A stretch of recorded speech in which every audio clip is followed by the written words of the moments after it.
Hi there, welcome to the Dylan Rounds case, the latest news and information. That's what we're looking at today, as told by Candice Cooley, the mother of Dylan Rounds.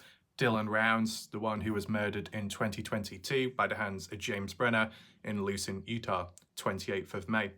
We're going to look at all the details today, what Candice Cooley had to say, her thoughts, her opinions of what's gone down in recent time, like with the plea deal, like with James Brenner pleading guilty, the charges and all of that. Whilst we've seen it with the news articles, we're seeing it firsthand from Candice Cooley. And this news interview only came about just recently, maybe earlier today or just last night UK time. So what I've done, I've analysed it, I've kind of minimized it in a way into bullet points, and now I'm going to present to you the information in case you didn't watch the news interview or you just don't want to. My perspective, you can see it from a different angle from what I know of in the case and what's happened from back then till now. We can compare, contrast the notes, and of course, there are contradictions, okay? So welcome to everyone who's watching, whether that be right now in this live premiere. Share your thoughts, opinions in the live chat box on the right hand side of the screen. Anyone on catch up, you can always react, leave your comments and thoughts down below under the video in the comment section. Let me know what you think of this information and recent news. Some of the information what we look at today, from at least what I'm aware of, has never been talked about before publicly. So there's some new perspectives and arguably, as said in the title of this video, shocking news, which when you look at it, you think, oh, is that really the case? Wow. And I said, there are contradictions for sure. Be on the lookout for them. There's also misinformation as well, not directly from Candice Cooley, but more so the news reporter, the interviewer who's interviewing Candice Cooley. A few mistakes were made. So today I'm just going to clear those things up, so it's a bit easier for you to understand. And for new people coming on in, you want to catch up on my recent videos. You've missed out on my previous coverage. Really hard-hitting, breaking, back-to-back news in recent time. The most consistent I've ever been, ever before. Very important videos. Be sure to catch up on them. For example, top right corner of the screen where the I symbol is, you click on that, you'll be able to find the playlist to the Dylan Rounds case overall of all the videos that I've covered, and even a possible link to the video I did last night or whenever it was. Be sure to catch up on it so you get a full understanding of where we're at within this case. For everyone else that has been following along, you probably have a good idea, but maybe when we look at some of the notes and information today, it might alter your perspective or make you rethink again in other angles, ideas and concepts, right? So without further ado, I'm just going to get straight into it. Oh, and also one last thing, if you want to support this channel, if you want to, down below, there's an example of how to do that with some additional links. That'll be the pinned comment down below. If you want to check it out, feel free to do so. And shout out to the people in recent time that have supported the channel. I mean, that was a couple of days ago now, but shout out once again. So to kick things off with this news-based interview, it's kind of like a slideshow. It switched back and forth to photos, media from the past whilst narrating over it, but also there was a one-on-one conversation interview with some news reporter, a female, and Candice Cooley, I guess, in her own home. Very similar to what we've seen in the past. It wasn't in a live studio though. I think it would have been much better if it was, but nevertheless, it is what it is. And I guess it was cut down in a sense that there wasn't any umming or ahhing. It was straight to the point, each answer, each question. So it was easy to follow along. It was a total of, I think, 20 to 25 minutes long. That's a fair bit of time considering, but as it should be, if you think about it, with what's recently gone on, a lot of heavy, hard-hitting news, and also reflecting on the past. What Candice Cooley did today or earlier yesterday, has it got anything to do with Candice Cooley telling her side of the story? I think to an extent, yes. One later point that was mentioned within this news article, which will be highlighted right now, news media coverage, I should say, Candice Cooley said there's still a lot of unfinished business and stuff to do with the LE, as they should be held accountable. That suing them won't solve any problems, it won't help with any answers, they'll just pay them off and that's it. They need to be held accountable and learn in other ways, education, awareness, and all of that. But that is supposedly to come after the sentencing of James Brenner, which I think is happening June the 1st of June 2024. And then June 2nd is Crime Con, where Candice Cooley will be attending in general to do crime and Dylan's legacy. So after that, once those events are out the way, supposedly that's where the unfinished business will be tackled and dealt with by the hands of Candice Cooley, maybe the family, etc., to do with Dylan Rounds, how the case was handled originally, and the likes of the LE responsible for taking it on board as, part of the investigation. So some things may not show up yet, but they probably will in the future. I just wanted to explain that now so you're aware. Now, to get into this news coverage interview, there was a bit of an intro at the start of the video, then they started talking. So at whatever bullet point, I made it very clear first of all, because how it was introduced, and this was by the female reporter, okay? At the beginning of the video, the female reporter said, at the time, the 19-year-old Dylan Rounds, who was murdered on his own farm. Incorrect. Misinformation. Could it be a simple mistake? Well, to be honest, if you look at the fact that Dylan Rounds has his farm, he owns his own farm and land, which is 50-50 with his grandfather, Larry Rounds, who bought in with Dylan 50-50. But technically, in the hands of Dylan Rounds, yeah, it was the grain shed property where Dylan Rounds was murdered. The grain shed property is different to Dylan's own farm, two different areas. Dylan Rounds' farm is about 5 miles east of the grain shed property. At the time when Dylan Rounds was murdered, based off the phone pings and the conversation, that was in the direction at the proximity of the grain shed property. The phone call made, which I think is mentioned a bit later on, which we'll get to shortly, but a final phone call, or one of the final few phone calls by Dylan Rounds, was at 6:51 a.m.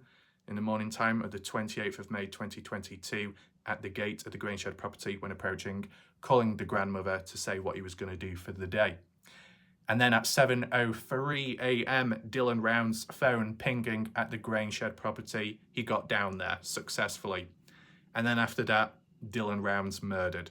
Because at 7:27 a.m, Brenner was then in possession of Dylan's phone with blood on him, cleaning a firearm. So it's quite self-explanatory as to what happened within that roughly 30-minute period. That's when the murder took place, right? And that was at the grain shed property.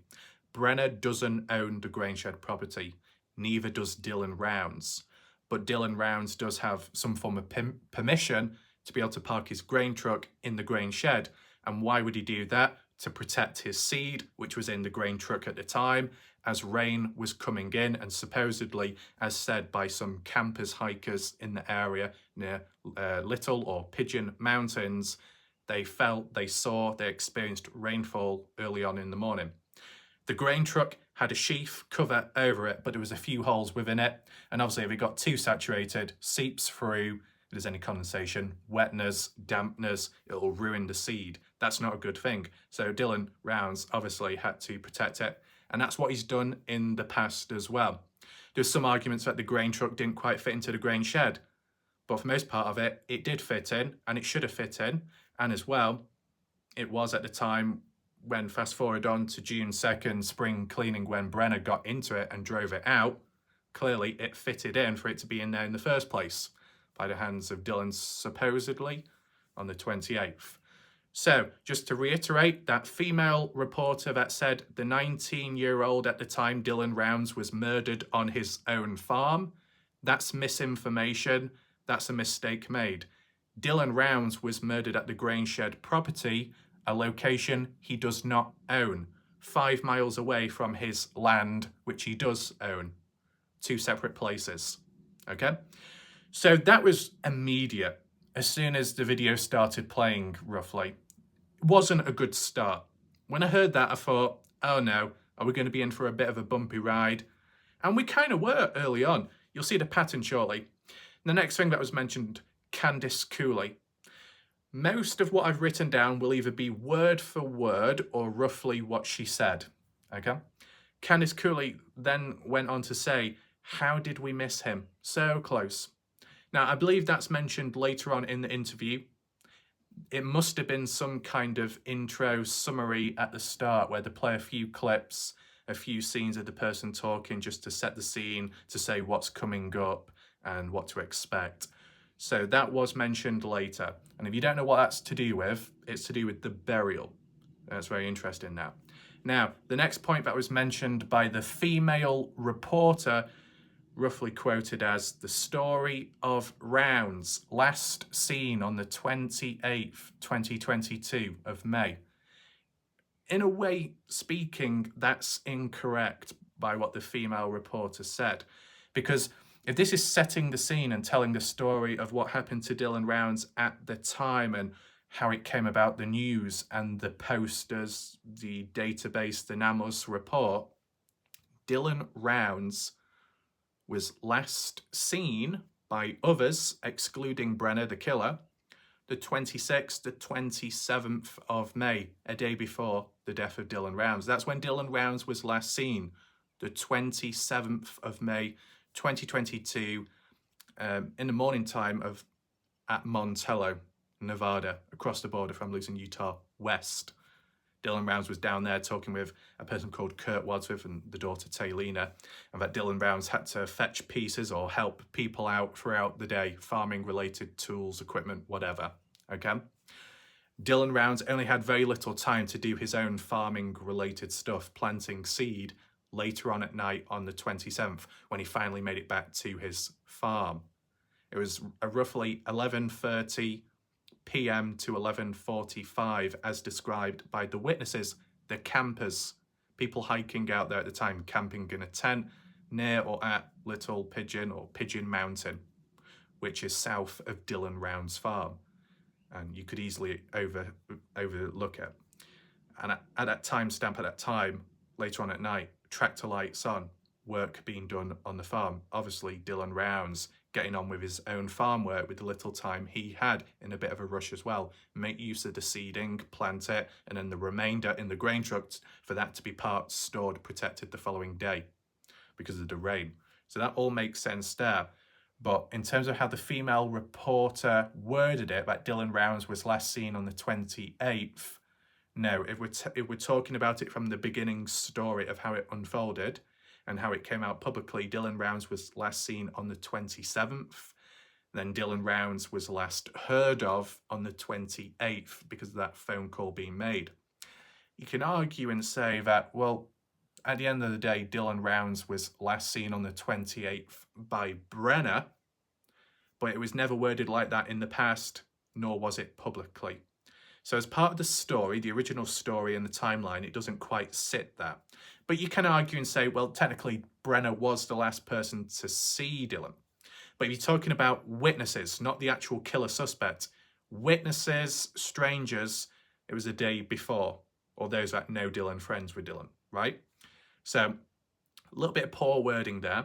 The next thing mentioned by the female reporter was that at the time, Dylan working on his farm during the time of his disappearance. That's incorrect.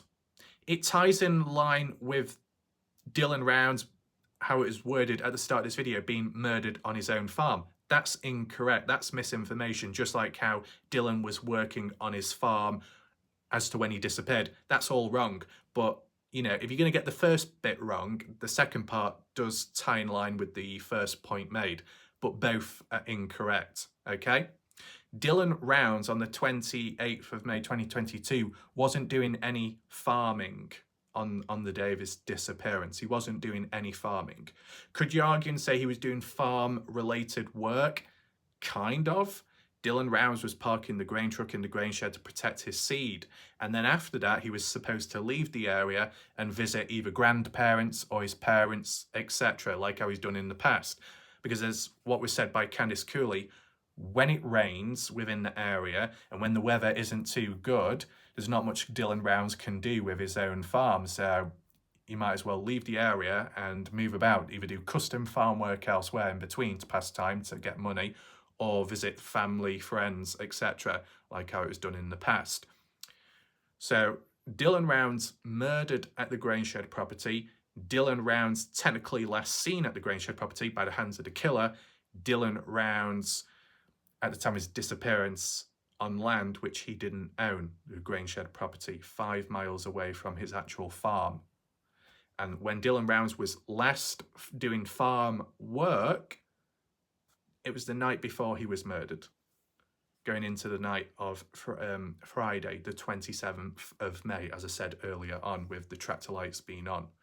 So kind of a terrible start by that female reporter when talking about it. Now, I don't know if her narration of the case was at the same time as doing that interview with Candice Cooley. I'm led to believe that because of it being edited and part of like a news channel and not a one-to-one live conversation in that sense, or a studio conversation, likely you got the start and end and the introduction of this interview or the story of Dylan Rounds. It's kind of like narrated after the interview with Candice Cooley or before, and then footage of the interview between the same reporter who did the narration introduction with Candice Cooley, the mother of Dylan Rounds. That's its own separate footage, and then it's all pieced together. The reason why I say that is because in the past, when Nate Eaton from East Idaho News did the studio interviews with Candice Cooley just in Rounds, whenever Nate Eaton made a slight mistake, Candice Cooley was quick to correct him on it, just for clarity, so no one was confused. But on this occasion, during this interview, with the misinformation stated by that female reporter at the start, Candice Cooley did not correct her, and that's probably because it wasn't all one recording. It was separate pieces of footage pieced together like a news broadcast production thing. Does that make sense to you? Just wanted to make that very clear. Now, the next point that was mentioned by Candice Cooley herself, saying Dylan, he loved to work, that Dylan bought the land in Lucin, and that was to do with cost and being able to afford it, because other areas such as Idaho, I believe, was too expensive. We've heard that in the past, so that remains somewhat consistent. Now, people can criticize either Candice Cooley or Dylan Rounds, more so decisions on buying that plot of land in that area where it's so remote and dry.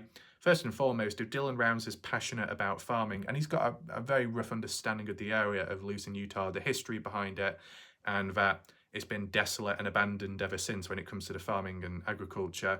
If Dylan Rounds is so passionate, maybe he was also very determined to try and turn it all around, and felt passionate that he could do it, that he could turn it about, and then it could benefit the land, the area, and maybe bring in more business and more money, more growth.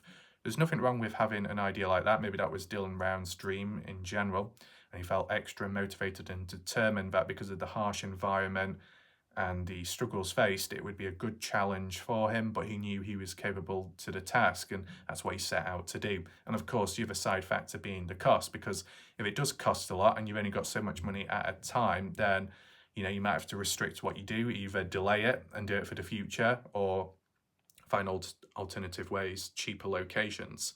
Just so happened that Lucin, Utah was wrong place, wrong time, wrong area, with some of the wrong type of people. There's supposedly others out there that live in trailers and stuff who have never been impacted or affected or killed, but maybe they're not as in close proximity to Brenner, possibly. And that might be what it comes down to, because like how we said, and even what Candice Cooley said, wrong place, wrong time with Brenner. It still shouldn't have happened, but you got to think of timing, because of all the times in the past when Dylan Rounds was close to Brenner, not in that way, but working together, and even at Candice Cooley's place when they were staying there in the backyard or so in a trailer or something. Those times in the past, nothing ever happened. Dylan Rounds wasn't hurt or killed back then, but it happened years later on the 28th, just because on that day, Brenner, not in a good mood, Dylan created a loud noise, commotion or something, startled Brenner from hangover, who knows. So there are little factors to add in. We've done the factors, motives, psychological analysis of Brenner previously. Be sure to check it out if you haven't already. But yeah, just a little bit of introduction there from Candice Cooley when describing Dylan Rounds, his farming, known as the young Idaho or the young Lucerne, Utah farmer.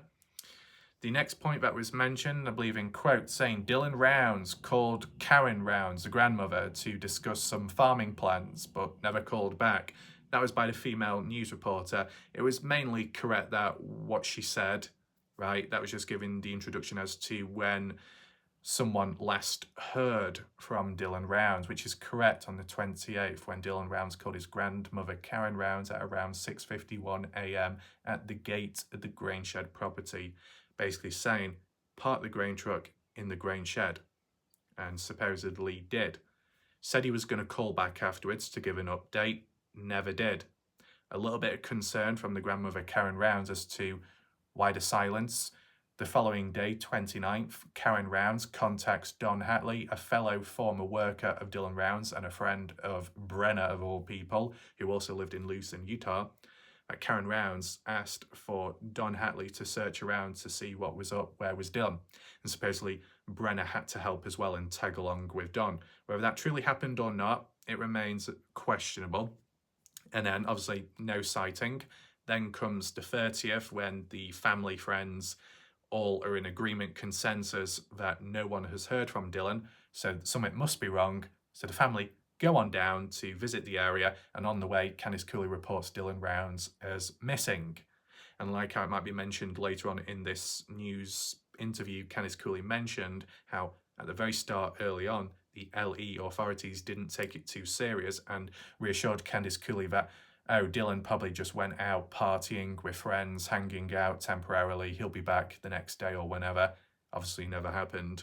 It took some time for the LE to take it seriously and treat it more than just a missing person case, an actual true crime related with an ounce of foul play, such as when the boots were found. Bit of a slow start. Family more concerned than the LE, right? So the family, felt that LE made mistakes really early on, but that can be addressed later in this video, okay? So the next point that was mentioned, I believe by Candice Cooley, saying that the LE shrugged the case off, like I said just then, and in quotes, Dylan Rounds was under our feet, but the LE laughed at the time, laughed in the face of Candice Cooley and Justin Rounds. Not exactly a professional thing to do by the LE. Why would they find it funny? Do they find it hard to grasp that Dylan Rounds was actually buried nearby? Did they not believe it? Did they underestimate the case? Or did they know, but they didn't want to engage as, straight away? I said there was skepticism from general public and people in the community that were thinking, were the LE involved in on it? And the hesitancy, reluctancy of apprehending Brenner for previous outstanding warrants arrest, such as the original 2021 aggravated assault on a person called Kevin Bibbins, in his 60s, maybe 69 at the time, possibly, in 2021 at Montello, Nevada, because that was not followed up immediately. And even during the investigation of the Dylan Rounds case, when it was opening up, with the police being in the presence of Brenner, they had the chance to apprehend Brenner really early on.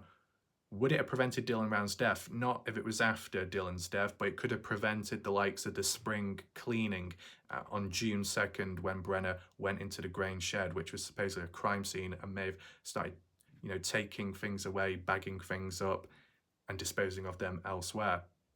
That was a problem which could have been avoided if previous arrest warrants were issued immediately, when at least the LE got down there in the presence of Brenner, because they knew about him, they knew about his past and where he lived, as like Candice Cooley quoted and worded within this interview later on. Okay, so we might go back over that. I just want to add my thoughts on what I've previously known of. That's why it might sound a bit longer when we look at these bullet points, but there needs to be context so you understand bit by bit. So to summarise, the LE were very casual about the Dylan Rounds case really early on. And some people could say, well, where's the proof? Where's the proof? Candice Cooley has said it from her experience. She was face to face with the LE, of course, out there. Justin Rounds as well. And Justin Rounds has never shrugged it off or went against Candice Cooley. Justin was in agreement. We saw that time where the LE, I don't know if it was a deputy or a sheriff with his wife, that were facing Candice Cooley in Lucin, Utah, when a photo was taken of them crowded together. Seemed a bit unprofessional, that, taking your wife to work, even though the wife doesn't work in the LE, I believe. It was a bit odd, that. And the way they were like towering over Candice Cooley, it looked like it was a bit tense. So that was just a little reference there. It was posted on the original Find Dylan Brown's Facebook page at the time, okay? Now, next point mentioned by Candice Cooley while she's talking about agencies and LE. The female reporter brought it up about there was thousands and thousands of search hours spent by 30 different agencies and police involved in the Dylan Rounds case. You remember when we looked at the news articles, the Box Elder Journal report of 2023, when looking back retrospectively, and what we saw more so in recent time of 2024, well, whilst Box Elder were hyping themselves up, praising themselves, their efforts, their dedication to the case, the search hours spent, the time it took to do it all, you know, all that effort, well, exaggerated from the looks of it, okay? I'll take a bit of water so I don't get a dry mouth. So, when Candice Cooley responded back to that summary, as what we've heard of by the female reporter of the LE and the multiple 30 agencies, Candice Cooley did respond and said, no, there wasn't 30 LE agencies. That's a lie. Candice Cooley said she's been meaning to talk about it for so long with all, you know, this talk going on. Candice Cooley basically said that the state of Idaho processed Dylan Rounds' grain truck and the pickup truck, the personal pickup truck of Dylan Rounds, because Box Elder sent it home originally. Box Elder didn't take it in originally. They just simply said, you can take those vehicles home, thumbs up, green light. And I believe that was at the time early on when the likes of the pickup truck, when it was driven back home, the original vehicle data, or as Americans say, data, was lost. The last 100 miles was lost because it was overwritten by the distance, the journey of the truck making it back home, which the LE said, yes, you can do so. None of those vehicles or equipment should have been touched from the beginning, because it could have been a part of the crime scene, it could have been a part of evidence, the last thing Dylan Rounds operated, or possible suspects, etc. So because of the LE not taking it seriously at the start, Box Elder, that's probably what led to them saying you can take the grain truck and the pickup truck home. So after that happened, then I believe the state of Idaho processed the vehicles, which is obviously very important. Now, I don't know if it was Weber County that was responsible for the grain truck, because I'm sure Justin Rounds, in a previous interview that we listened to, Justin Rounds talked about the trucks being handed over, or Weber County taking action with that and sending it to the labs or something. I mean, at the end of the day, what came back as for like results lab report to do with the pickup truck or the grain truck? Well, it was said originally that the grain truck had DNA on the inside to do with Dylan Rounds, of course, Don Hatley, and James Brenner.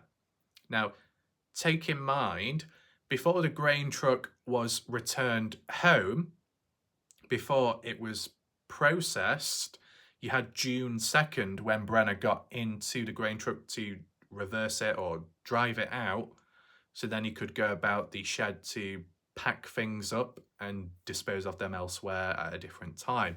This is a crime scene, a serious place, not taped off, not truly treated as a crime scene, because the LE never took it that seriously at the start, which then led to Brenner being able to access the grain shed. And with the LE being quite relaxed, they weren't that bothered.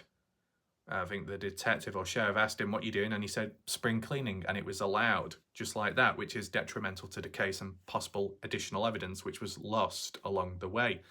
And in doing that, Brenner operating the grain truck, contaminating that, so that when it was processed and the DNA and stuff came back, it said that Brenner's prints were on the grain truck. Well, of course, it's obvious, isn't it? Don Hatley's prints were on it as well. Why would that be the case? At what point, when did Don Hatley operate the grain truck? That's never been explained. So it's a little bit questionable, that. And you don't know in what order or when the people operated those vehicles, whether it's on the 28th or before or after. It's unknown. You can put the argument across and say, well, Dylan Rounds must have been on the 28th because he drove the grain truck to the grain shed. Yes, and that was the last of him there operating it because he was murdered. And that Brenner, that was the last person to use the grain truck, because on June 2nd, many days after Dylan's disappearance and being reported missing at the time, and obviously the murderer Dylan, that the killer Brenner operated the grain truck when taken out of the grain shed on June 2nd, spring cleaning. So that just leaves Don Hatley as to when Don used it. And I really don't know when, because it was never explained. So let me know your thoughts there. If you can answer it, or if you got any thoughts, leave comments down below. That would be very helpful. So yeah, that was the talk there. Candice Cooley also went on to give examples of people that did assist. So whilst it's claimed by L.E. Boxelder that 30 agencies were involved, Candice Cooley basically said that Elko County, Weaver County, or Weber County, however you say it, FBI, and the state of Utah Labs, and 3 additional agencies were involved and helped. 3, 4, 5, 6, 7, roughly 7 or so agencies that were assisting and helping within the case, and yet Boxelder claimed 30. Seems a bit of an exaggeration, right? But of course, Boxelder will say all positives and praise about themselves in the case, because they've got to defend themselves and defend their credibility, even if there are fault, if they have made mistakes along the way, like with entering in on the public database about sensitive information with the gun and key fob being returned. That was early on in the case, should never have been revealed public. It was posted on the wrong profile. It should have been processed on the private NAMUS database, but they got it wrong, they messed up. So that kind of damaged possible evidence there, the legal issues regarding it. So mistakes have been made along the way.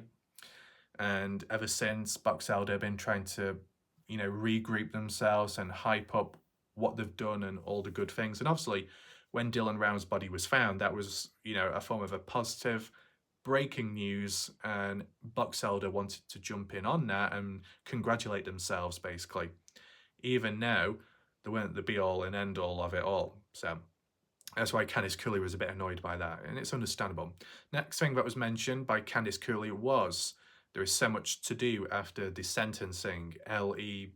Boxelder shows off as being held accountable. So that's what I mentioned early on, that there are still things ongoing. And whilst Candice Cooley has shown her side of the story with how things are gone, how stuff's played out, there are more things to address and adjust in the future. And like I was saying, with the state, the laws, the way it is in court, the trials and charges, there needs to be some kind of reform, changes made in the future. And as we saw in that article not that long ago talking about Candice Cooley saying how certain laws or things in place haven't changed yet or not been passed yet. So the likes of the plea deal could be taken away, or Brenner could opt out of it.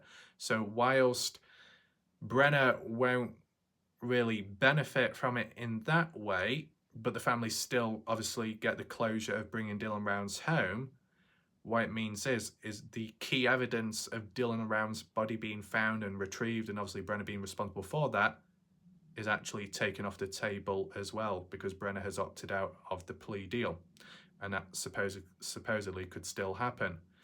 That's how it was worded a few weeks ago, and it was before May 15th. I don't know if anything's changed yet, but things are still a little bit unstable, I'm guessing. Or maybe it's changed now because Brenner has pled guilty now. Maybe that's the difference. But before that, there was still that uncertainty there. So I just wanted to add that in. The final point that was mentioned, and this was by the female reporter once again, with a bit of misinformation. Well, no, a lot of misinformation. The female reporter said that James Brenner was squatting on Dylan's property.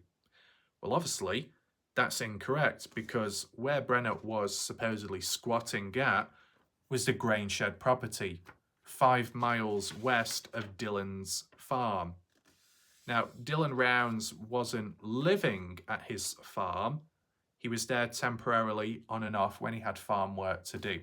That was another bit of misinformation over time, as some of the news articles have made the mistake in doing so. So, once again, mistakes made by the female reporter. Now we move on to the next point, the next few notes, and this is like Candice Cooley's thoughts and reactions on Brenner. I believe more to do with the past with Brenner, and also the sentencing and the plea deal details. So what we've reached now is a very important part within this video. We've gone over the introduction, we've gone over some key points, obviously, but this is where it really heats up. So hopefully you can focus in, listen in. Be sure to do so, because I've actually color-coded it. There's quite a few key points mentioned here, maybe a few contradictions, a bit of backtracking, and some never seen or heard before information. So just listen in, right? So just to kick things off, Candice Cooley, I believe, may be asked by the female reporter to give her thoughts on Brenner. What was he like? Who was he? And Candice Cooley basically said that Brenner was reclusive and standoffish, bit defensive and I guess protective of his land, or whenever he did have land, and just protective of his where he's living at, where he's currently stationed at. We've heard about it in the past where Brenner may have been charged for this or that behaviour, getting into fights with people, threatening behaviour with a firearm, firing warning shots as well in the past, and then shooting Dylan in 2022. So that ties in line with Candice Cooley describing Brenner as standoffish. You know, if you hang around him a bit too long, you're too close to his personal space, doesn't quite like that. I mean, we saw that early on in the investigation of Dylan Rounds, when the search and rescue and police had to be restationed down at Dylan Rounds' farm because Brenner didn't like the heavy presence and amount of people that were gathering at the grain shed property. So the LE, who've got an arrest warrant on Brenner, who's already got in trouble in the past and reoffending, have actually given Brenner space and given in to his demands or wishes. That's very submissive, that, isn't it? But they did that and respected his wishes, which is a little bit questionable when you look at it now. But yeah, that ties in line. The shocking thing then, which Candice Cooley worded, and make sure to listen in. Candice Cooley said there was no concern with Brenner, right? No concern with Brenner. Candice Cooley highlighted and said, well, there'll be people that will question her and say, why didn't you do this? Why didn't you know about Brenner's past criminal history? Candice Cooley responded in the interview by saying, I don't run background checks. Who does? And to be honest, I understand. The only time you would run a background check on someone is, I guess, if someone's applying for a job interview, you might just check, are they on a certain register? Do they have any criminal offences in the background, which could have conflict with the job role that they're positioning for? So like if you wanted to work in a nursery, but you were on a certain register, well, obviously they would do the checks there to make sure you're not on it. And if you are, well, then you'd probably be denied and rejected because of the safety protocols and, you know, the people you would be in the presence of if you did get that job. So it's pretty self-explanatory that. But with Brenner being in Luton, Utah, and before Dylan Rounds was there, not working from the looks of it, because it was described by Candice Cooley and reinforced by other people that Brenner, because of having a leg injury previously, and I think it was Bibbins, got in a fight with Bibbins at the time of 2021 or some other time, that Brenner did his leg in and pretty much injured it in a bad way. So after that, he was living off disability allowance, but in a way, Brenner was actually better off then than he was before. So through that injury, Brenner benefited. He was getting money. As for Don Hatley, the friend of Brenner, Don Hatley was retired and I guess getting a pension. They said that Don Hatley was some kind of engineer. I don't know if a space or technology engineer or air engineer, something along that of being an engineer. Pretty high profile, I guess, and fairly well paying, and then the pension with it that comes. But on and off, Don Hatley did work for Dylan and got some form of money, and so did Brenner, right? But before Dylan Rounds got there, well, Candice Cooley said Brenner was living at the Grangeshed property for the past 22 months. So I guess Dylan Rounds may have got there before Brenner did, but you know, regardless, it's because of the way the work is out there in the open rural areas, they're probably not going to do all the background checks anyway. And when Dylan Rounds was going to Luce in Utah in the first place, would the family have needed to do a background check of everybody who's in the populated area? No, because normally you don't. Maybe the exception would be you would look at the area only and check the crime reports and statistics. Is it a safe area, yes or no? And if it's not, if things haven't been reported, even though they may have happened, they're unnoticed, so you wouldn't know. And I said, the only time when you would do a background check on someone besides work-related or interviews would be if you suddenly became a bit concerned or worried for someone who's in the presence of a questionable individual, or if you directly are in the presence of that questionable individual. So it makes you feel uneasy, something you hear or see by their actions or doing, and you think, do you know what? I might just do a bit of research. I might just check this person out because I don't trust them, right? So I can understand not doing a background check on Brenner way back at the start and as time passed on. But there's a few questionable things that I mentioned because Candice Cooley was saying how Brenner, in quotes, he never gave us any uneasy feelings. Never. Really? I find that really hard to believe, but you know, in defense of Candice Cooley, maybe Candice Cooley didn't see, hear, or experience what Justin Rounds came across, right? Because I'll tell you that story in a second, and it's a true one, because Justin Rounds said it himself on a past news interview. Was it on News Nation? Law and Crime, Crime and Law? I don't know all the names of these bloody ones, but it is out there, and I did cover it on my own channel, and I think I even did like a short bit of clipping it. But Candice Cooley said in the past when Brenner was in the presence of her, when handing out food, when Brenner and Dylan were in the backyard of Candice Cooley's when they were doing that custom farm work for months elsewhere, I guess in Idaho, that Brenner never gave off any bad feeling, bad energy, or threatening behaviour. He said please or thank you. Kind of kept himself a bit quiet, but no room for concern. Maybe that was truly the case. But what about when Justin Rounds saw Brenner for what he really was? And that was some years ago. Was it 2020? Or it was possibly before that. And I think some of this came up in either the Heavy D interview when they were in the Grangeshed property, or it was more so elaborated, probably more so talked about in the separate interview which Justin Rounds did by himself, and it was probably one of the only few ones that he did. So it's a bit harder to come by. But just to tell the story right now, some years ago, Justin Rounds heard about Dylan Rounds, a son, and Brenner getting hold of pigs and taking those pigs up to an area opposite, I believe, Justin Rounds' parents' or grandparents' house. Justin Rounds didn't have a say in it at the time. It was sprung upon him, the news. Justin Rounds wasn't too pleased with it. And whether it be face-to-face or via a phone call, I can't quite remember, conversations did go on between Brenner and Justin Rounds. And supposedly because Justin Rounds wasn't too pleased, maybe because of how he spoke to Brenner, it triggered James Brenner. When Justin Rounds wasn't around, but Dylan Rounds was, Dylan Rounds clearly heard and told his father later. At the time, after that conversation, James Brenner said he wants to kill Justin Rounds.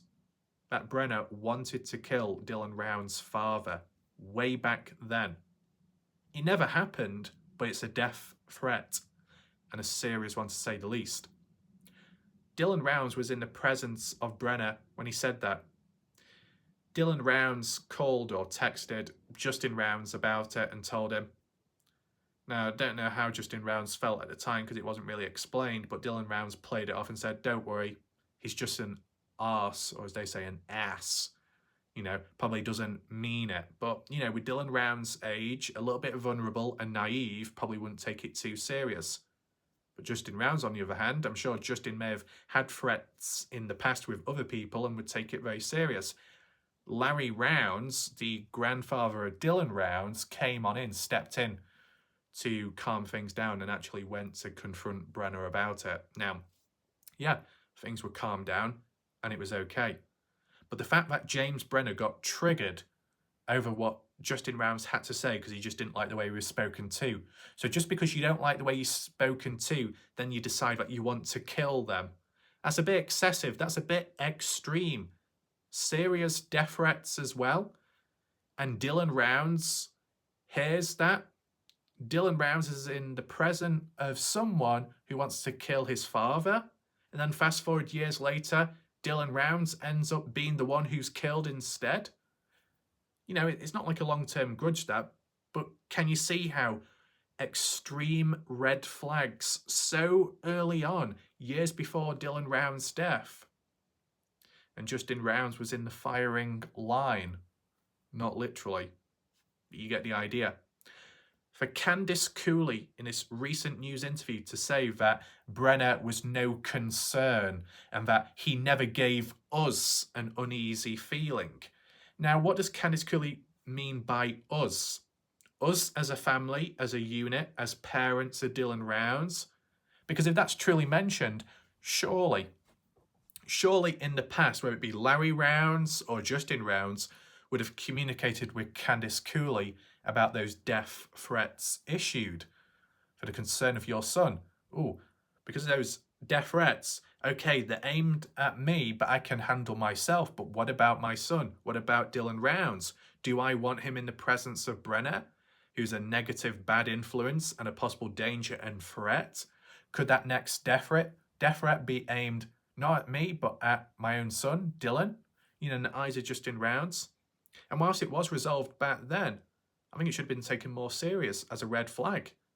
Brenner was willing and wanted to kill Dylan's father. And then fast forward onwards, then Brenner does actually act out in other ways, but takes it out on Dylan. Actual murder. Kind of foreshadows, right? At least in my opinion, just me, myself, if I was around certain people or a certain group that showed a form of violence or threatening behaviour, I might think to myself, maybe I don't want to be around that because it could catch up on me indirectly or directly in the future. This could be foreshadowing it. This is an early red flag warning to get out. Now, Dylan Rounds could be excused and be seen as young, naive, and didn't take it too serious.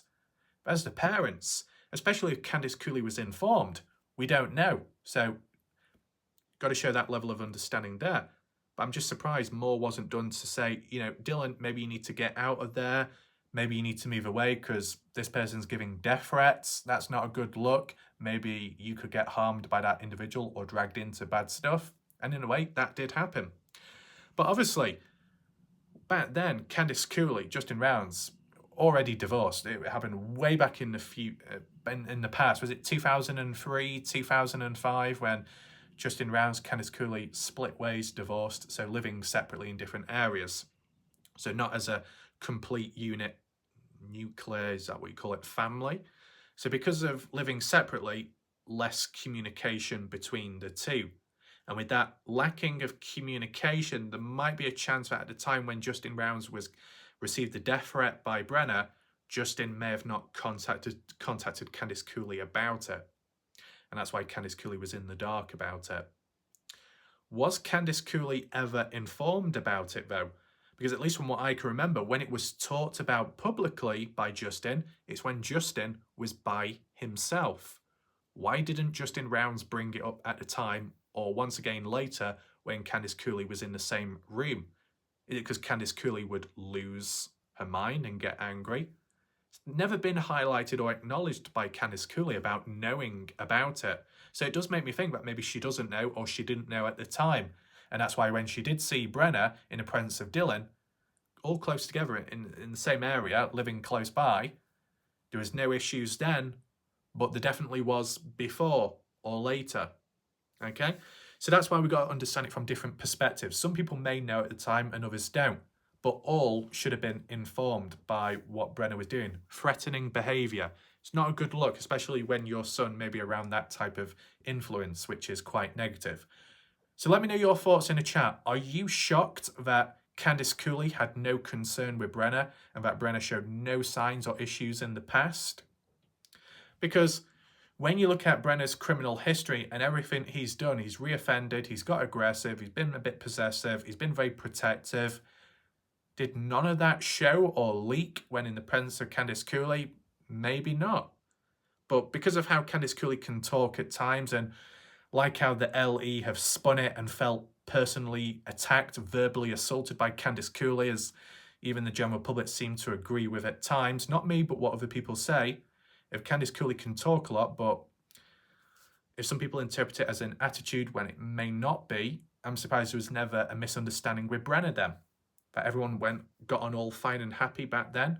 It's hard to believe, especially when you look back now, it is harder to believe. But if Candice Cooley is saying at the time, and if it was at the time before Justin Rounds received the death threats of Brenner, then obviously it would make more sense.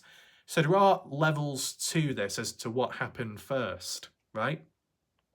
And we don't have the full, complete story there. So just take that into consideration. But I do find it quite shocking and hard to believe. Candice Cooley then started talking about Brenner to do with where he was at jail, saying that Brenner has been on multiple hunger strikes.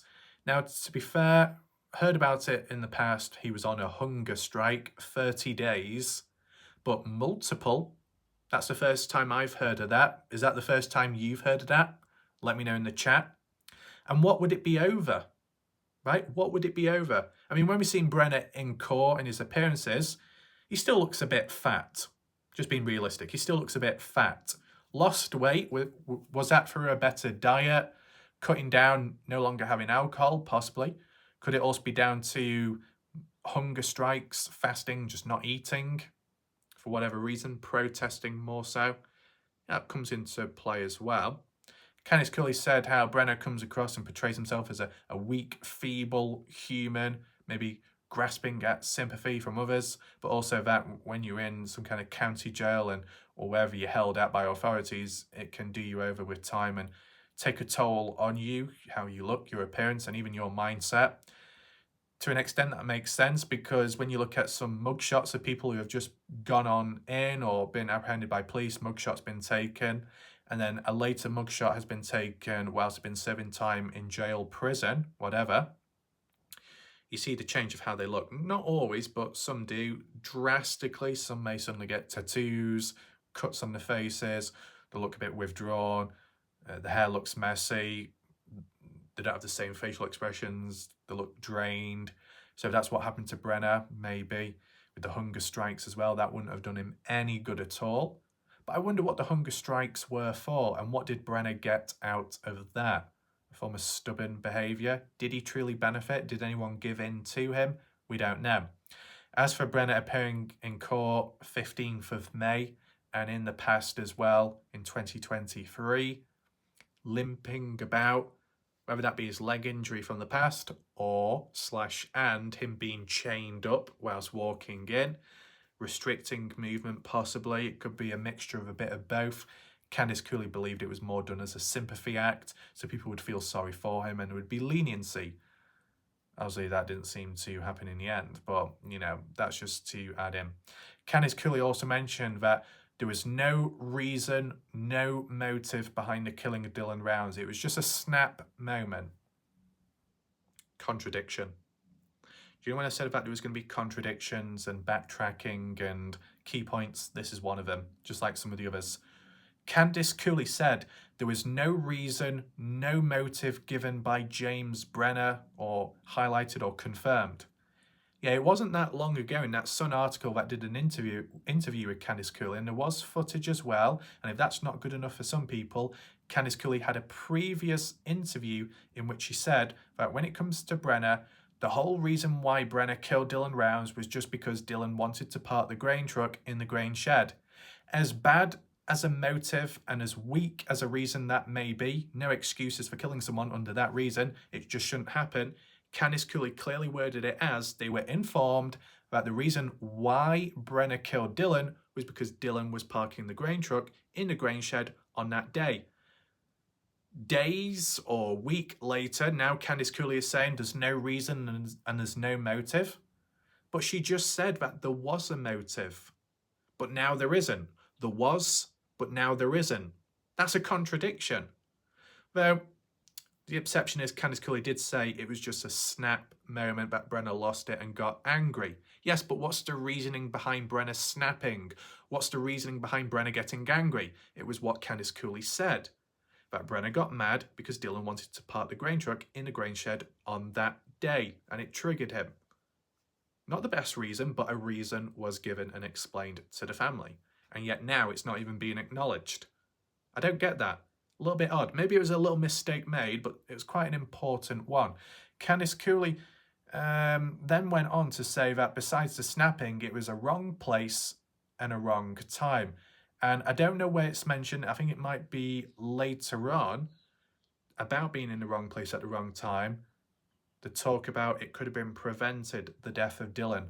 That's quite shocking, that. Just listen in.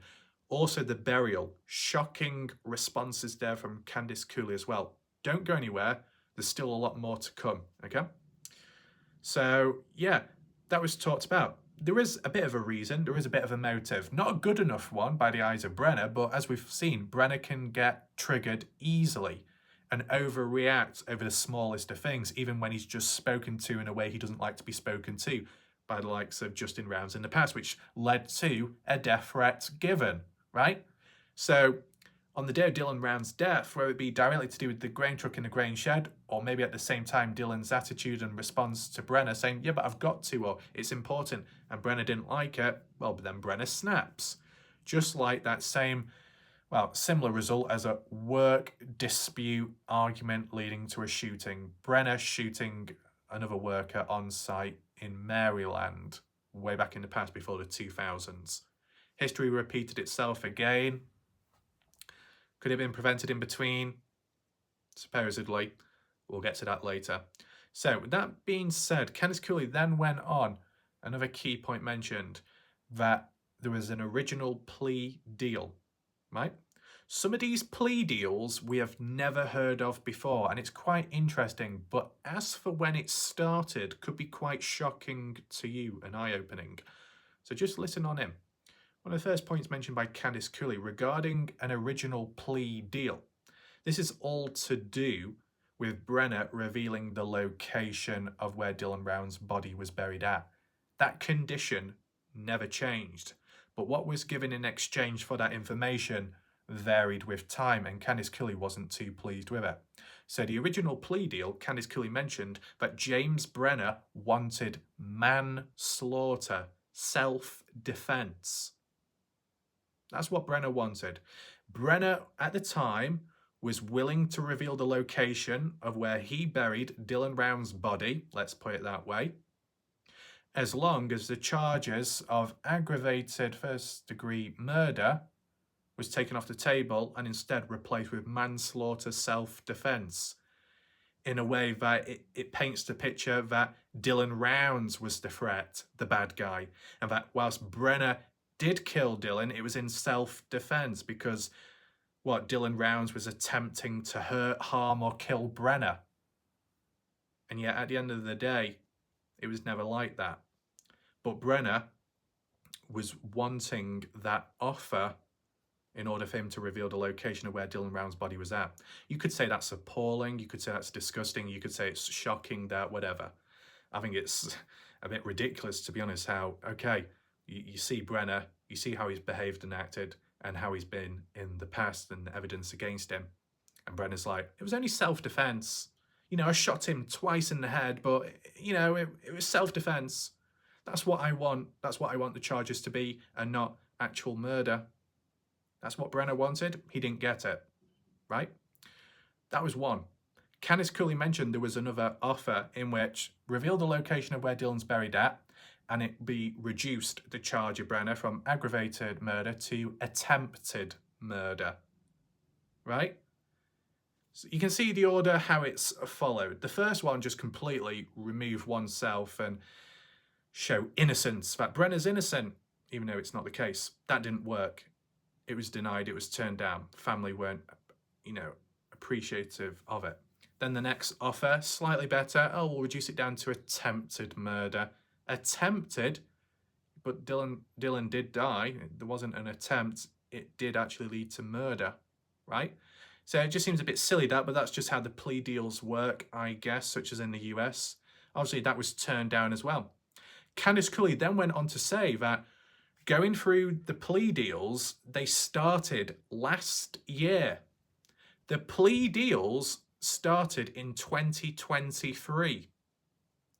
So it's been, almost like a year or so since of Dylan Rounds being missing and only found 9th of April 2024. All that time of plea deals being made in the background, but not too great or in the favour of Candice Cooley just in Rounds. And to be honest, it shouldn't be a complete shock, I guess. It creates more of a full picture and understanding now. Because back in 2023, around March 3rd, when Brenner was charged with the original aggravated first-degree charge of murder, aggravated murder, and abuse, desecration of human remains, whilst that was the original charge at the time, and when Candice Cooley heard about it, and when it was mentioned on the East Idaho News Channel interview with Nate Eaton, Candice Cooley, Justin Rounds, the parents of Dylan Rounds, Candice Cooley mentioned back then in 2023, with Brenner willing to do a plea deal, but the family turning it down because they didn't want the idea of Brenner being released earlier because he could harm other families.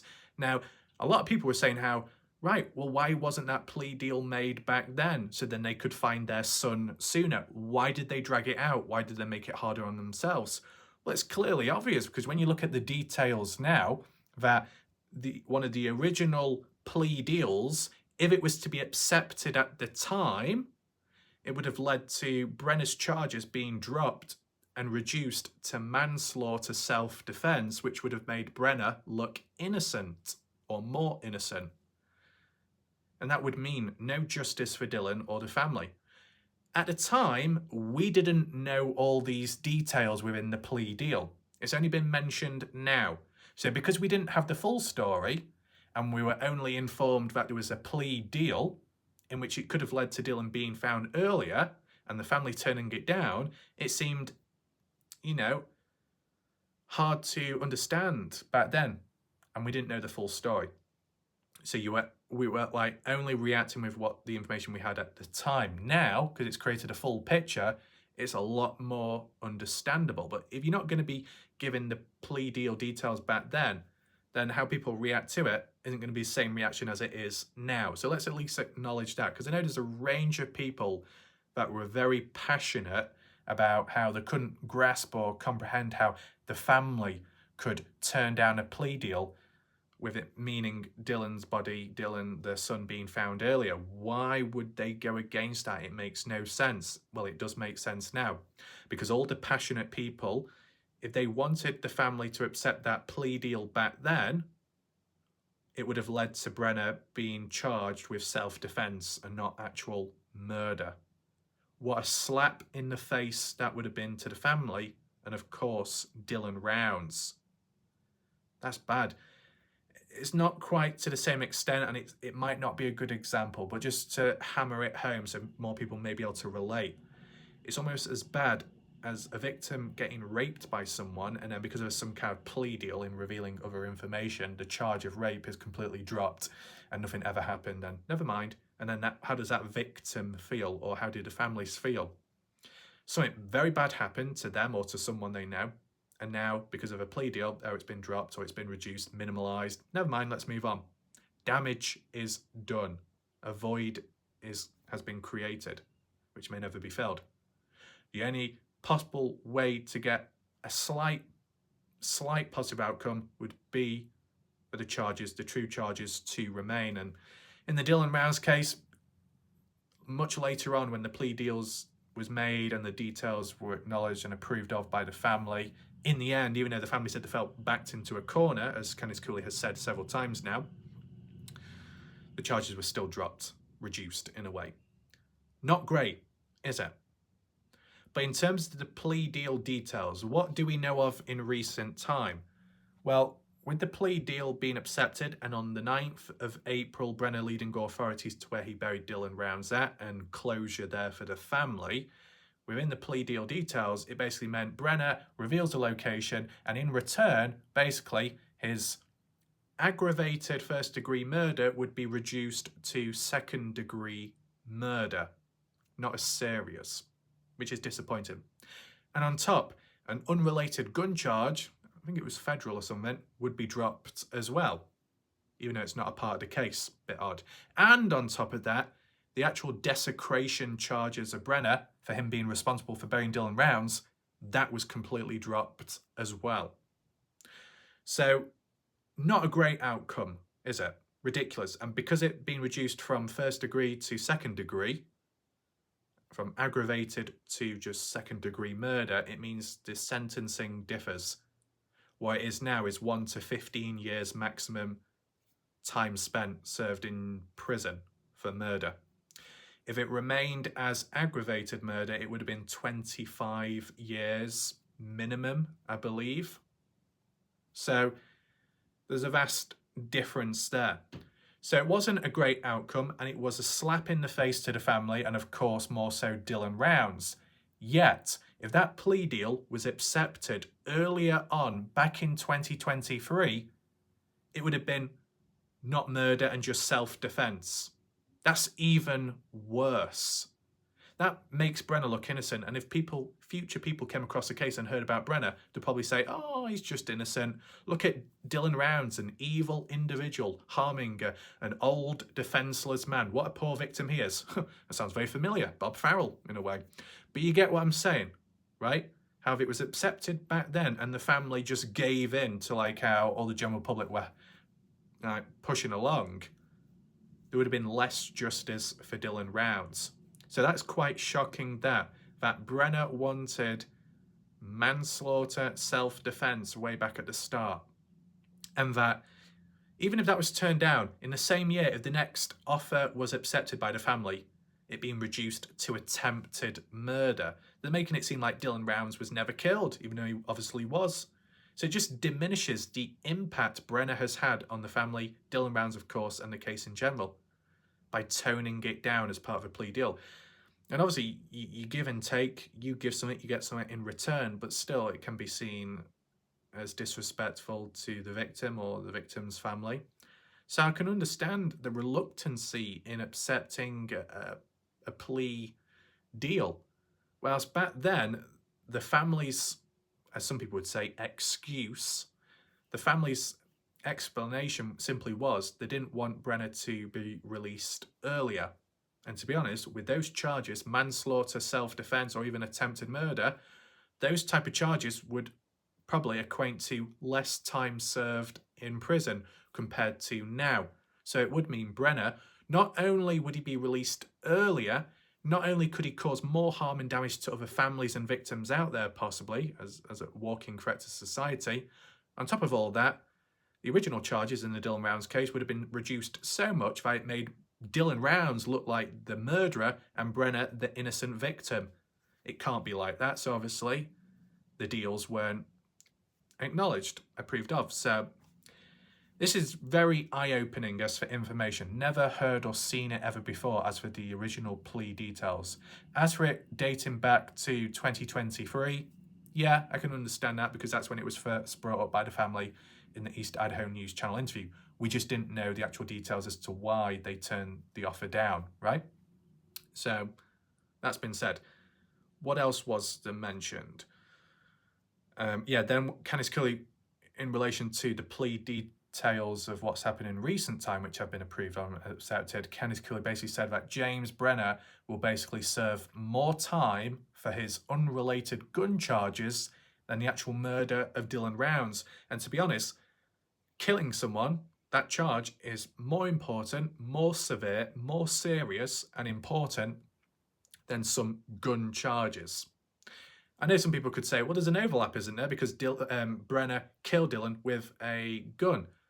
But those gun charges weren't related to that murder. The unrelated gun charges, originally 3 charges, was to do with possession of firearms whilst being a felon. He's not allowed to own firearms when he's a felon. So he broke the laws there and got in trouble there. But it only went down to 2 charges because one of them was dropped within the plea deal of finding Dylan Brown's body. And I don't understand why. Anyone in the chat or the comments, if you're listening in right now, feel free to explain. Why was only one of the 3 gun charges unrelated to the case dropped when it's got nothing to do with the Dylan Brown's case, but it was still added into the plea deal? How can you be adding in unrelated separate charges within a plea deal for another charge or case?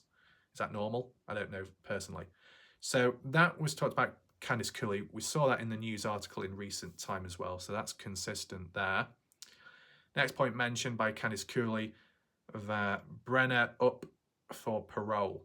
So I guess that if it's good behaviour and being released a bit earlier than expected, not that it's guaranteed to happen, but Candice Cooley basically said with what's going on now and what could happen in the future with the sentencing and the charges 1 to 15 years max and the gun ones which will exceed more, as shocking as that is, that in 3 years' time Brenner will be up for parole. That doesn't sound too good. Now it makes you think, if the original plea deal was accepted to manslaughter or self-defense back in 2023, parole would probably come up even quicker. Could even be coming up now. I don't know. Could be. Doesn't sound too good. But Candice Cooley said that supposedly she was reassured that it wouldn't lead to Brenner being released early or any form of parole, that he would remain in prison. But nevertheless, there's still that bit of uncertainty and worry. And considering how the justice system may have been previously, I don't think it's done anyone many favours or the family. So that's a bit problematic. Something to look out for in 3 years' time, what happens to Brenner. Next thing, Candice Cooley then started talking about, whether it be by the response or questions of the reporter, to do with Dylan Round's body. So as part of the plea deal, Brenner revealing the location of Dylan Round's remains. Yeah, Candice Cooley did react to it. Candice Cooley basically said it's disheartening to know we were so close under our feet. So yeah, people in recent time, viewers, audience members have reacted and said it's really hard to believe or comprehend how, after all that time out there spent searching about an equipment, cadaver dogs of all things, drones, checking for soil disturbance, and yet none of that was able to detect Dylan Round's shallow grave. That is hard to believe, and it can be disheartening. You put in so much time and effort searching with others or by yourself, and you may have even spent time near to that area as well. And then for it to be revealed later, you think, how can that even happen, considering we've checked there? Did Candice Cooley say we definitely checked there? She said she checked the area, so you'd assume that they've checked most of it. Did they zero in on it? Likely not, because if they did, they probably would have found clues, indications to suggest, well, this must be the spot. As for the talk in the past by Candice Cooley that the way dogs reacted in certain spots, a final hit, that there was a potential burial site, a temporary one where Dylan Rounds was once at, because DNA was found of Dylan at certain spots, I believe, or some DNA could have been found but wasn't collected. It was worded one way or the other. A temporary burial spot. Okay, came close, but still came up short. But then the true burial spot, never truly found by the family. So, yeah, general public still find it hard to believe. Even Candice Cooley says that, basically. But it's a bit of backtracking to say we're so close. Not really, in a way. With all the equipment, now it doesn't all come down to the blame of the family, because, you know, the family didn't invent the drone, the family didn't invent cadaver dogs. the actual services that provide it or use them at some point, they failed as well. So instead of just saying, oh, it's the family's fault for searching about and coming up short, even though it was so close and on-site or near on-site of the Grangeshed property, let's not forget the LE and their shortcomings, Texas EquiSearch, K9s. You know, you can argue and say, at the end of the day, no one's to blame. Either everyone equally has a form of blame somehow, or no one has blame. It was just very unfortunate. What I'd say as an argument against it in my own alternative way, if you have resources or equipment which is dedicated to finding or locating someone through certain means, so let's just say detecting when a person's buried underground, if there is equipment that can lead to someone being found in that situation, because it didn't happen in the Dylan Rounds case, there was obviously a big failure there. Now, if Dylan Rounds was truly in a small burial grave, let's put it that way, and you've got a full spectral drone which flew over the Grangeshed property and probably the perimeter as well, taking photos for it to then be analysed by Texas EquiSearch to detect for soil disturbance and all of that. Well, shouldn't there have been soil disturbance if Dylan Rounds was buried in that spot? If they came across soil disturbance elsewhere and it detected it, why did it not detect it near to that other gate of the fence perimeter? Why did the drone or the drones, why didn't they pick up soil disturbance at Dylan Rounds' actual burial site? Is it because the drones are limited? Is it because they weren't fully utilised in that specific area? I don't know if it has a 360-degree angle when it comes to taking photos or not, but I'm sure it covers a wide array, a good lens to cover everything in sight. So why couldn't it detect that spot, the burial site? Why couldn't Texas EquiSearch do their analysis with the photos and come up with a positive result? Why did they fall short there? The family aren't in full control of the drone. They needed someone to pilot it, like Heavy D, and maybe some others with time. Why couldn't they, besides the family, find that burial spot when the equipment that they're using is used for that purpose, right? And the cadaver dogs picking up scent, detecting remains, maybe buried, somewhat buried. How come they couldn't quite find the spot? You get what I'm saying? Weird. So, yeah. And also when you look back, kind of off subject, when you had Ty Corbin with that random John Deere hat being found, and then some people obsessing about the pond, saying, oh, Dylan Rounds over that way. No, wasn't. Much closer by to the Grangeshed property, so people were wrong once again there. But nevertheless, when it comes to like blaming people, can you blame people? Should you blame people? Or should you blame the equipment and technology? I think you would only blame people for those that handled the technology incorrectly if that technology is very capable of finding things. If it's used wrong or in the wrong area, well, that's a shortcoming there.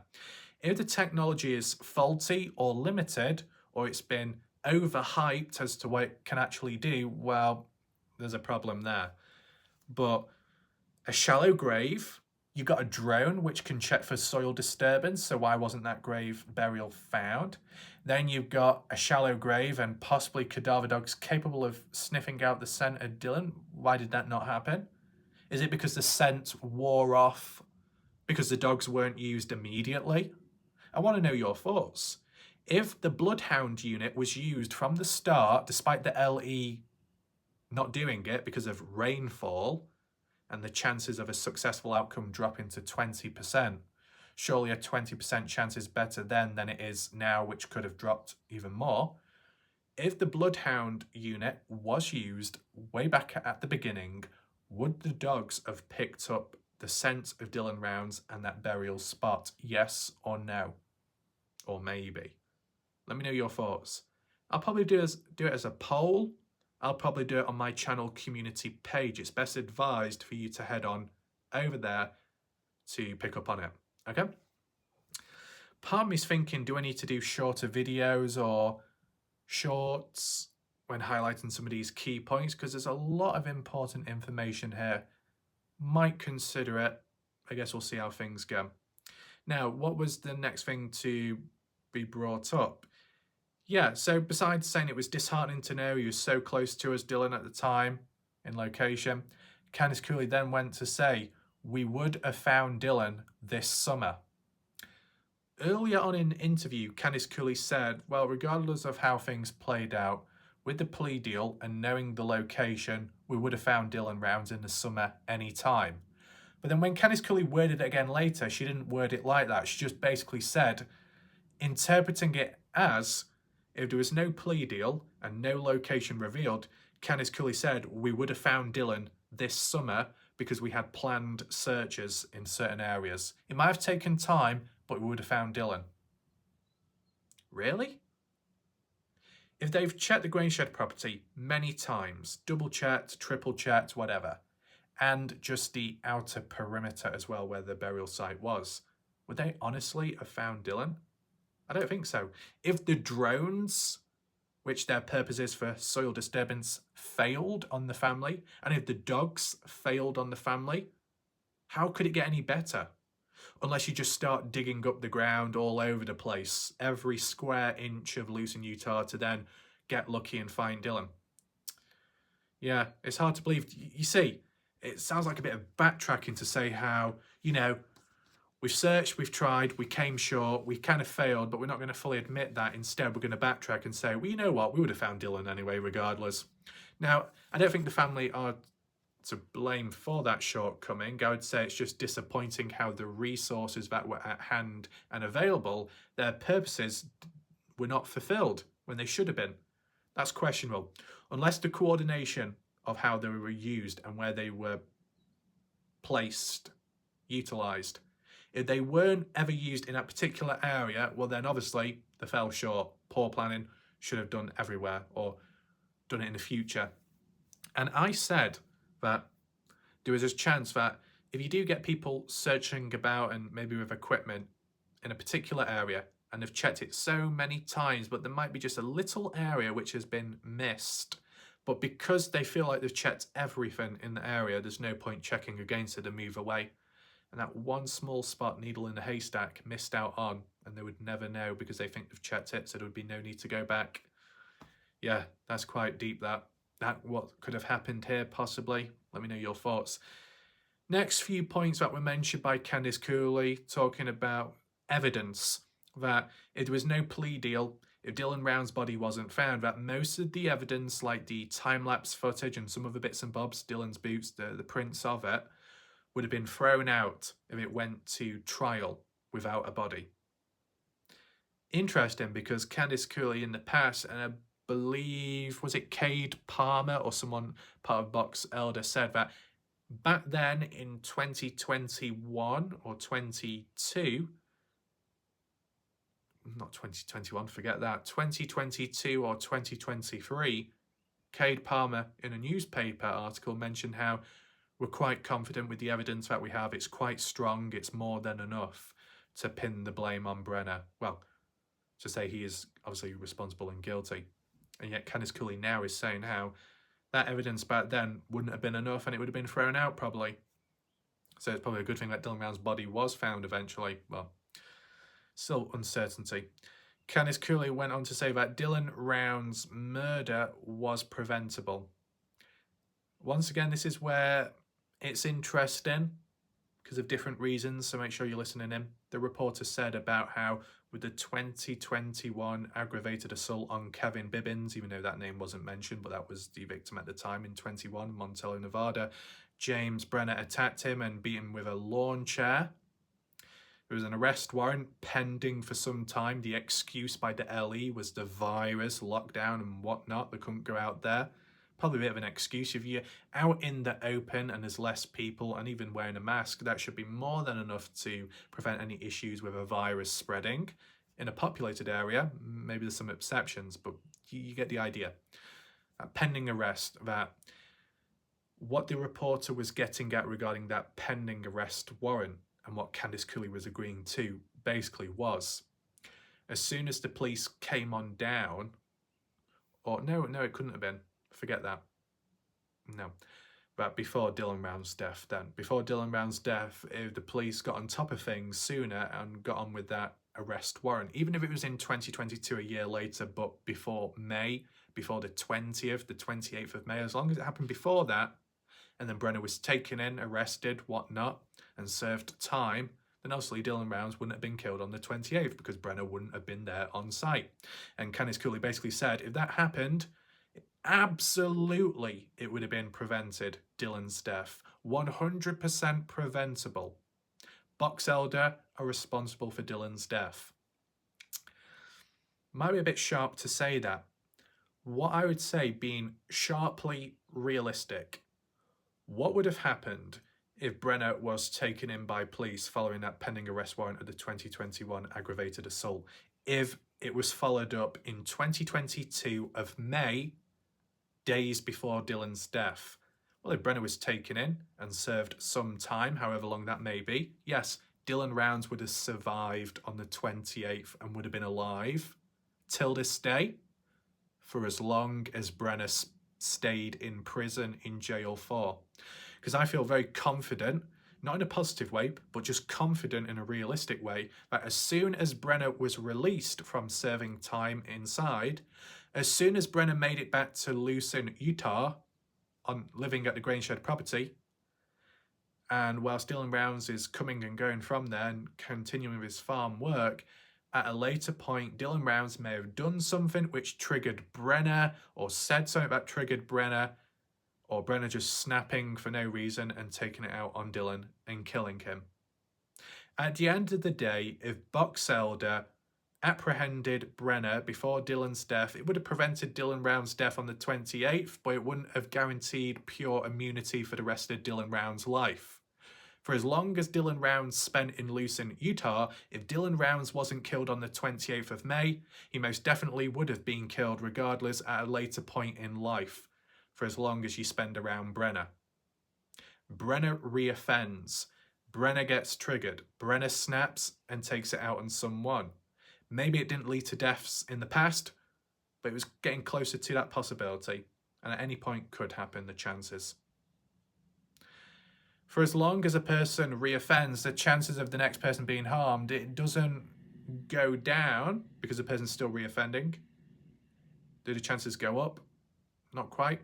The chances of death could go up as for however long you reoffend attempting to harm someone. At some point you could harm someone a bit too bad and it leads to death, and who's the unlucky person on the receiving end of that in the future? Could have been Dylan Rounds, right? Or if it wasn't Dylan Rounds, it could be someone else. At the end of the day, on the 28th of May, yes, it could have been prevented, Dylan's death, but it wouldn't have guaranteed Dylan's life in the future. In the future, I think Brenner would have killed Dylan regardless if they were in proximity to one another. The only exception would be if when Brenner was taken in by police before Dylan's death and then Dylan moved away from Lucin, Utah, sold up and moved elsewhere. That's the only way you'd prevent your life being ended by the hands of Brenner. And I'm sure most people would agree with that, okay? Because I just don't understand how Candice Cooley can be so confident that Dylan Rounds would have survived for the rest of time while still staying in Lucin, Utah, when it would have meant that eventually Brenner would have been released and moved back to there and still would have taken it out on Dylan at a future point. I don't know why Candice Cooley can't see that, but maybe it's just because I'm looking from, I'm the outside looking on the in, so I see it in a different way, maybe. Next thing Candice Cooley said, called Brenner as an evil narcissist. Is that really the case? Evil? Cold? Yeah? A narcissist? I don't know, to be honest, because I've not really seen Brenner. I guess other people have. It's interesting how in a short space of time Candice Cooley can call Brenner an evil narcissist, but for the longer time spent around Brenner in the past, Candice Cooley said he was quite withdrawn and he was no threat, no worry, no concern, showed no uneasy behaviour or caused us any uneasy thoughts or feelings. So you're saying that Brenner has always been an evil narcissist and somehow he was able to keep that covered for all that time spent around Candice Cooley, the family in the past for months? See, in a way, I don't know where the evidence is to prove that Brenner is a narcissist, but if it's heat at the moment, you might start labelling. One thing that I have seen though within the true crime community, narcissistic, narcissism, those type of keywords and labels have been thrown about like a sweet shop all over the place. Like how people use trendy words to insult someone. And they say, I think you're a narcissist. I'm going to diagnose you as a narcissist with narcissism personality disorder. And it's like, bitch, please. Where's your evidence? Where's your proof? Just throwing these terms and words about without context or meaning. So eventually that word itself loses its meaning and worth in the English language or whatever language that's out there, dictionary, right?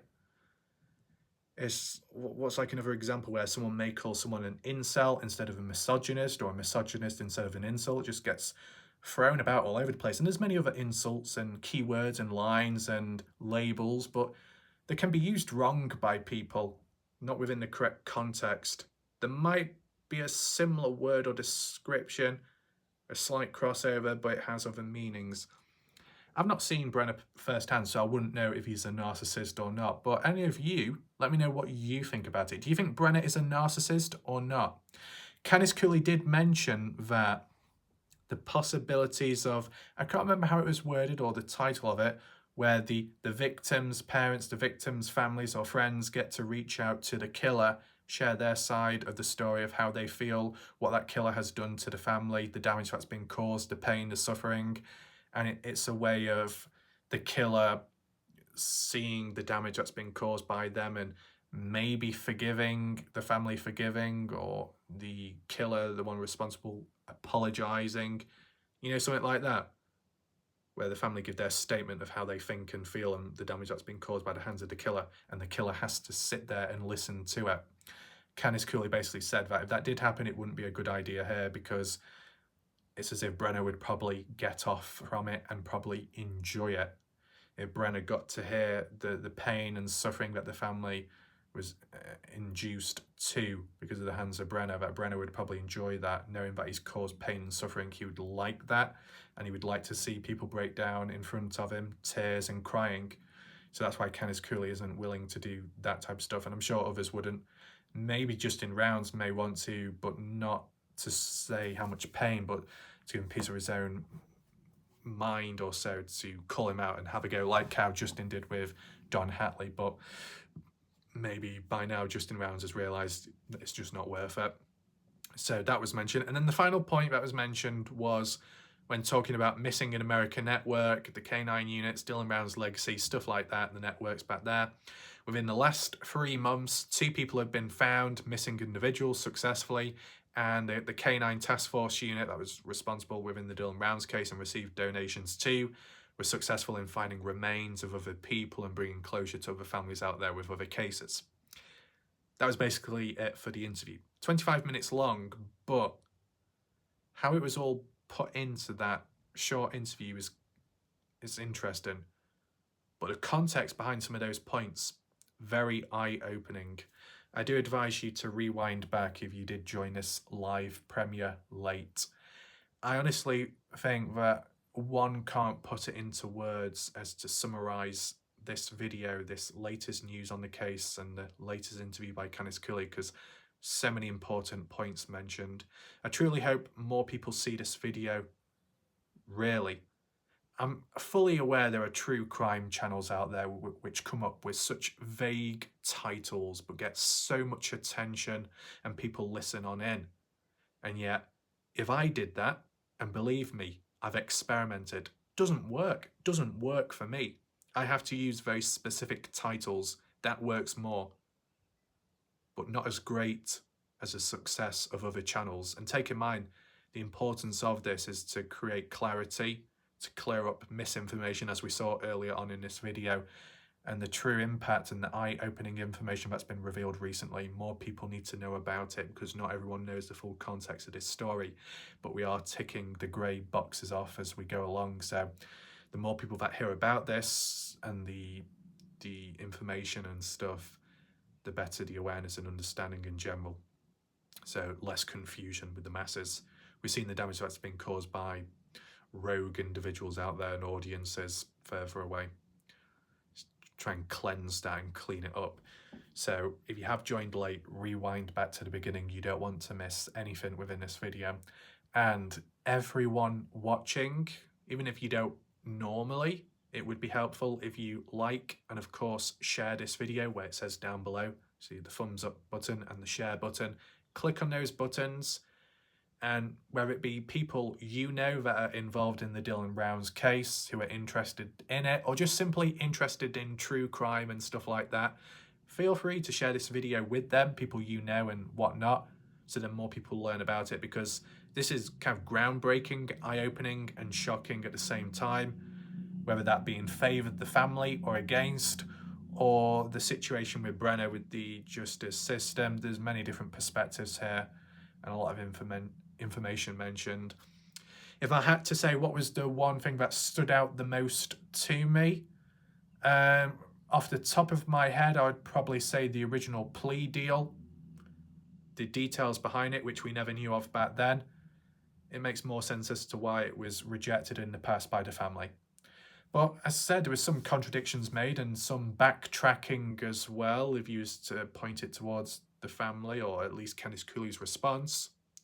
Just let me know all your thoughts, comments, reactions. Are you shocked? Are you surprised? Are you disappointed? And who by? Leave all your thoughts down below in the comment section. Hopefully you enjoyed the video, you found it interesting. I'll see you next time, whenever that is. Goodbye. Goodbye for now.